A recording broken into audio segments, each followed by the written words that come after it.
Say that again, please. Can you tell me a joke? Why don't oysters give to charity?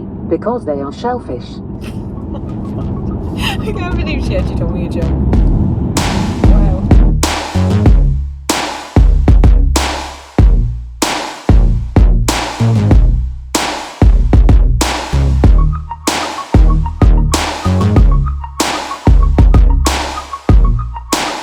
Hello and welcome to the cabin of the Mercedes-Benz E-Class Saloon, the 2021 edition.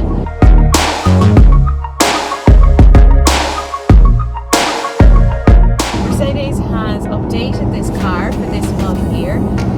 There have been some upgrades to the exterior of the car, the interior, there's some new equipment, and there's also two new plug-in hybrids badged EQ power. There's the 300e and the 300DE.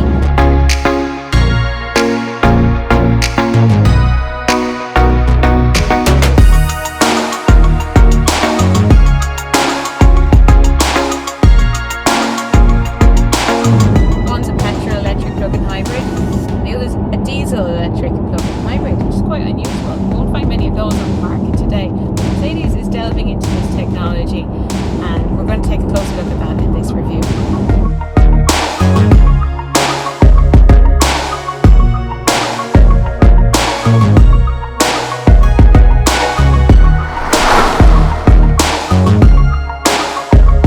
Hey Mercedes! How can I help? Can you tell me a joke? Why should you never eat a clock? It's too time consuming. That's a really bad joke.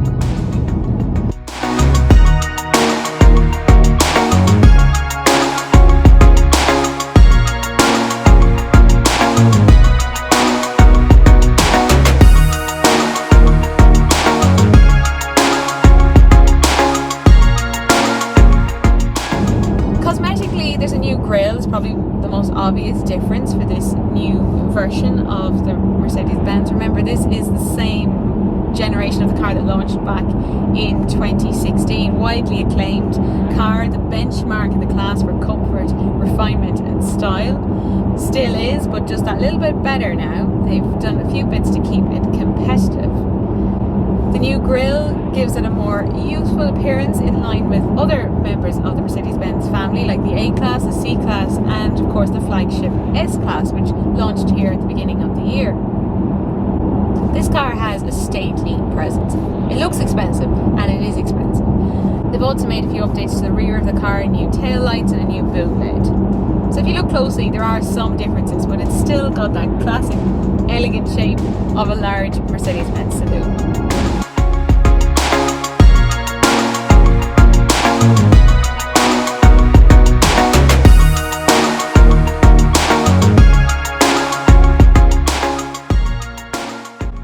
There's more good news inside the cabin of the 2021 Mercedes-Benz E-Class Saloon. I think we can safely say that Mercedes-Benz does car interiors very well at the moment. They have a particular blend of modern contemporary luxury that just works so well. They've upped the ante a little bit for this facelift edition. Material quality is excellent, of course, throughout. It's got all the gadgets that I could ever need, but what I really like is the digital technology upgrade. You see that in the widescreen effect here, these two digital screens that just mold into one. It's so shiny and glossy and wonderful, and it works as well. The functionality is good. There's also a new steering wheel.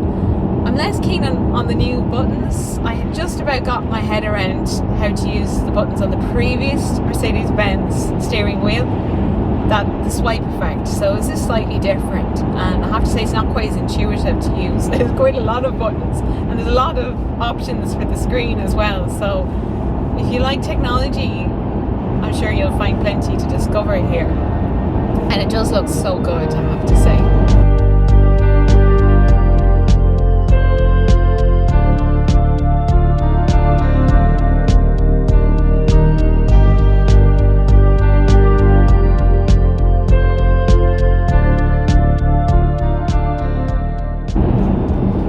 Is generally the default in the large executive saloon segment until now, because more people are considering going for a hybrid or a plug-in hybrid or even pure electric. But in this new E-Class range, you can choose from 2 plug-in hybrids. Now I have the petrol electric version, which is badged E300E. It's not 3 litre V6, I checked, and it's not. But don't get too disappointed, because this thing can still move pretty quickly, which of course is not the point of a plug-in hybrid, but it's one of the benefits of combining a 2 litre 4-cylinder petrol engine with a 13.5 kilowatt hour battery and an electric motor. This thing has got 320 horsepower and 700 newton meters of torque, giving hot hatchback-like acceleration to 100 kilometers per hour of 5.7 seconds. But CO2 emissions are only about 37 grams per kilometre, so motor tax for this car is €140. The diesel range retails from about €53,000 in Ireland. This petrol plug-in hybrid retails from about €63,000. So you are paying a little bit of a premium here. But because it's a plug-in hybrid, there's that extra little bit of flexibility to the car, in that you can charge it up and drive it on pure electric power for a range of about 50 kilometres. In terms of charging, you can charge it at home. If you've got a wall box, it'll take about an hour and a half to charge it to 100%. Or you can use a 3-point plug and it'll take about 5 hours. Now, when this car launched back in 2016, this 10th generation E-Class, there was a plug-in hybrid available, but they've improved it. So, for example, there's more range on electric power. There's a larger battery, onboard battery. There's more power, there's more torque. So it's just better all around.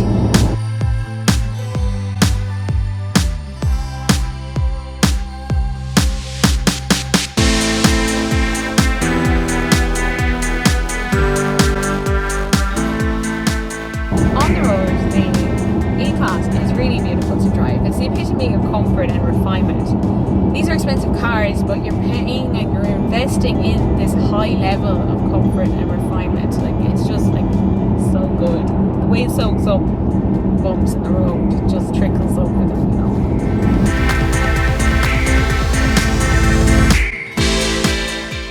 Nine-speed automatic that never misses a beat. This is not the most dynamically exciting car in its class.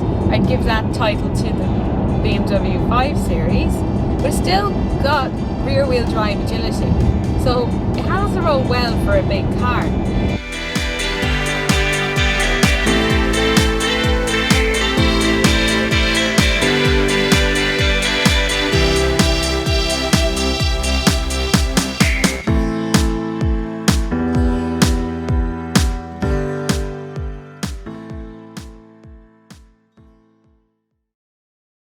So my average fuel consumption this week has been between about 44 and 47 miles per gallon. Now, I've been driving this on the motorway and I haven't been charging it up as much as I should have, because plug-in hybrids are at their best when you're making use of that electric range.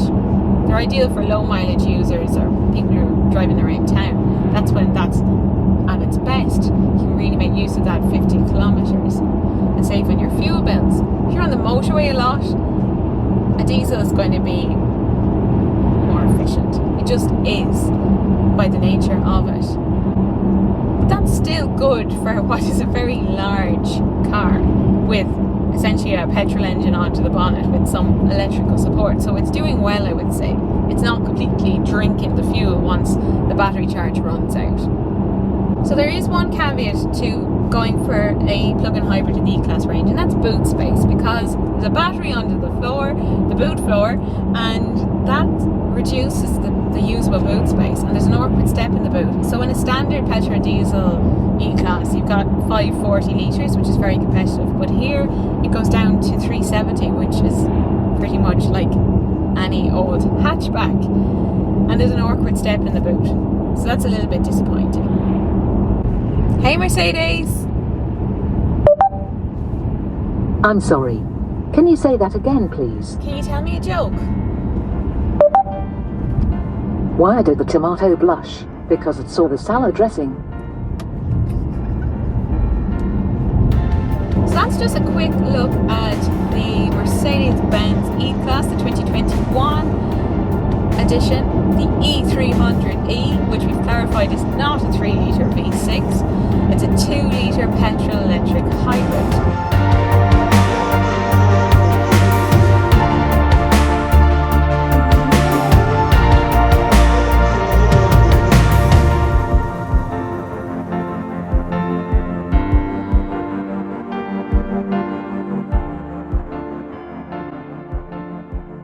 Hey Mercedes! How may I help you? I want to relax. I'm setting the ventilation to maximum. Please, can you turn off that ventilation?